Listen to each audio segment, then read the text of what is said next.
So ఇప్పుడు సరికొత్తగా Naga Chaitanya and శోభితాకి సంబంధించి ఎంగేజ్మెంట్ తర్వాత వస్తున్నటువంటి ఆస్ట్రాలజర్స్ వీడియోలు అవి పెడుతున్నారు. మళ్ళీ వీడు విడాకులు తీసుకుంటారు, అప్పుడు సమంతతో ఏమైందో ఇప్పుడు అదే అవుతోంది.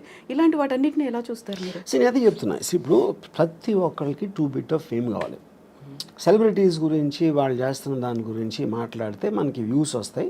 ఇప్పుడు ఇలా మీడియాలో మీరు క్వశ్చన్ ఎందుకు అడుగుతున్నారు, అలాంటి టాపిక్ అతను లేపాడు కాబట్టి, అతను అది లేపాడు కాబట్టి మీరు అడుగుతున్నా, అది తనకు కావాల్సింది కూడా అదే.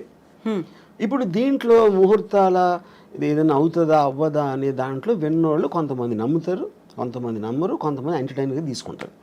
సో మన లైఫ్లో ఏం చేసినా అదే finally it comes to entertainment. Yeah. So ఇప్పుడు సెలబ్రిటీల ఇళ్లలో పెళ్ళిళ్ళు అవుతున్నాయి అనుకుంటే ఎందుకని దాని గురించి అంత మాట్లాడుకునే పరిస్థితి వస్తుందంటారు? Because they're celebrity. అంతకన్నా సింపుల్ ఆన్సర్ ఏముంది?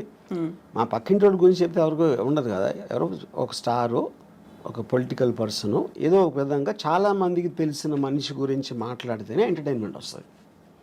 వేరే వాళ్ళతో రాదని కాదు, అది లిమిటెడ్ సర్కిల్లో ఉంటుంది. అది వైడర్ సర్కిల్ కావాలంటే you always have to target A celebrity.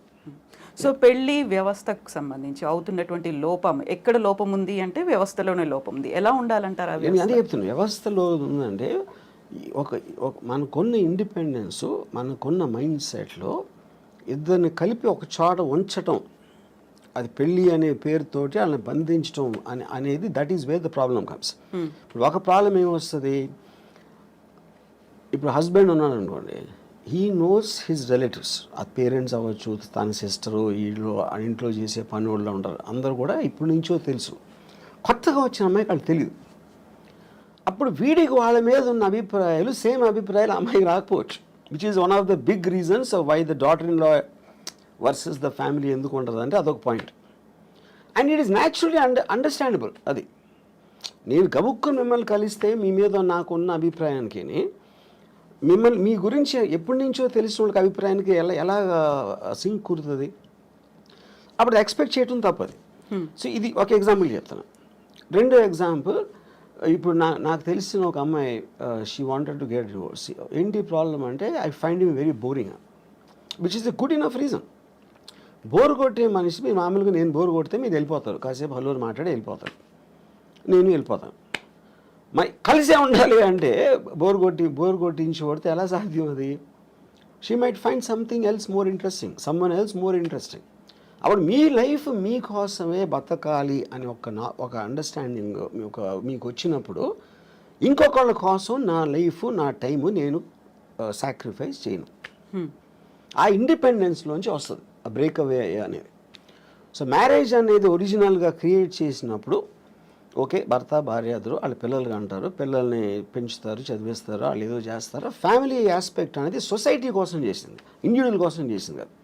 ఎప్పుడైతే ఇండివిజువల్ ఫ్రీడమ్ అనేది పెడితే ఇలాంటి ఇలాంటి ఇన్స్టిట్యూషన్స్ అన్ని కనబలేకపోతాయి. సో ఈ పెళ్ళిళ్ళు అనేటువంటి వ్యవస్థ లేకుండా ఈ మధ్య కాలంలో వచ్చినటువంటి లివ్ ఇన్ రిలేషన్, దాంట్లో కూడా గొడవలు అవుతున్నాయి, దాంట్లో హ్యాపీగా విడిపోతున్నారు.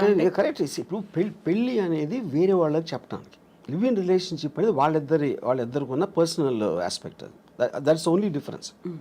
యూనో, ఇక దాంట్లో లీగల్గా ఎన్ని ఇయర్స్ ఉంటే అది వ్యాలిడిటీ ఉంటుంది, ఇది అది అని కొట్టుకుంటాం అనేది ఎలా చేస్తుంది? మీరు అసలు ఇద్దరు ఒక చోట ఉంటే కొట్టుకోకుండా ఉండలేరు.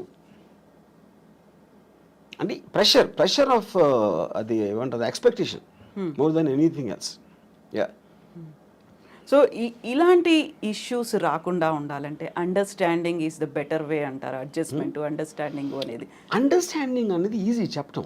I do not believe it's అండర్స్టాండింగ్గా ఉండాలండి. ఇప్పుడు ఫర్ ఎగ్జాంపుల్, ఎవరో కౌన్సిలరు, ఒక సైకాలజిస్ట్ భార్యాభర్తలు అన్యోన్యంగా ఉండాలి అని అన్నట్టు ఏదో అన్నారు, నేను యూట్యూబ్లో చూసాను.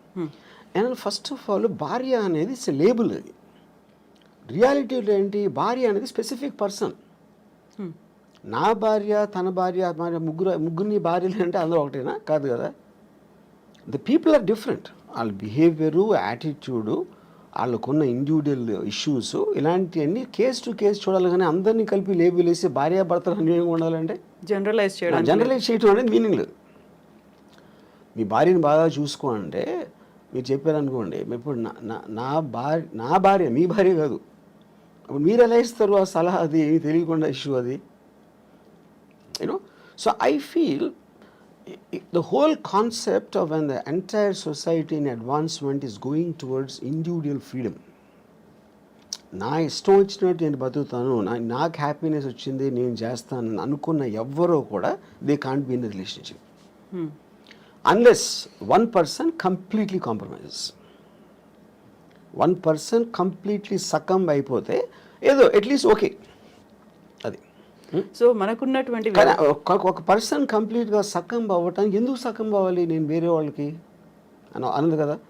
మీ ఫ్రీడమ్ మీకు ఉంది, మీ ఇండిపెండెన్స్ మీకు ఉంది.